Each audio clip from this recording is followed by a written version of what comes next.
Border Gavaskar ట్రోఫీలో team India బ్యాటర్లు మొత్తం పేలవ ప్రదర్శన చేస్తుంటే బౌలర్ జస్ప్రీత్ బుమ్రా మాత్రం అద్భుతంగా రాణిస్తున్నాడు. ప్రతి మ్యాచ్లో కీలక సమయాల్లో వికెట్లు తీస్తూ జట్టును ఆదుకుంటున్నాడు. తాజాగా బుమ్రాపై ఆస్ట్రేలియా దిగ్గజ బౌలర్ గ్లెన్ మెగ్రాత్ ప్రశంసల జల్లు కురిపించాడు. 5 టెస్టుల బోర్డర్ గవాస్కర్ ట్రోఫీలో బుమ్రా అద్భుత ప్రదర్శన కనబరుస్తున్నాడని కొనియాడాడు. అతని అసాధారణమైన బౌలింగ్తోనే ఈ సిరీస్ హోరాహోరీగా సాగుతుందని అభిప్రాయపడ్డాడు. బుమ్రానే లేకుంటే ఈ సిరీస్ ఆస్ట్రేలియాకు మరింత ఏకపక్షంగా మారేదన్నాడు. ఈ సిరీస్లో ఇప్పటి వరకు జరిగిన 4 మ్యాచ్ల్లో బుమ్రా 30 వికెట్లు పడగొట్టాడు. మరే బౌలర్ కూడా 17 వికెట్లు తీయలేదు.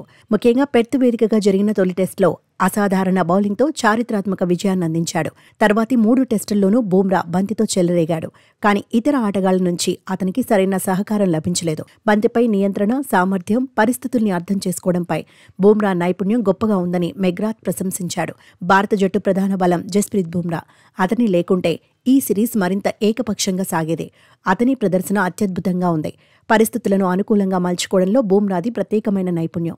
తక్కువ రన్అప్తోనే బంతికి ఎంతో వేగాన్ని జోడిస్తున్నాడు. బంతిని 2 వైపులా బాగా నియంత్రిస్తున్నాడు. అతన్ని భారత్ అద్భుతంగా వాడుకుంటోంది. బుమ్రాకు నేను డై హార్డ్ ఫ్యాన్ని అని మెగ్రాత్ చెప్పుకొచ్చాడు. 5 టెస్టుల సిరీస్లో పెర్త్ వేదికగా జరిగిన తొలి టెస్టులో టీమిండియా భారీ విజయం సాధించింది. కానీ ఆ జోరును కొనసాగించలేకపోయింది.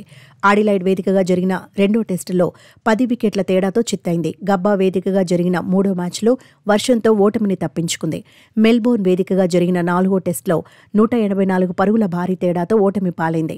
5 రోజుల పాటు సాగిన ఈ మ్యాచ్లో భారత్ డ్రా కోసం ఆఖరి వరకు పోరాడింది. ఇరు జట్ల మధ్య చివరి టెస్ట్ శుక్రవారం నుంచి సిడ్నీ వేదికగా ప్రారంభం కానుంది.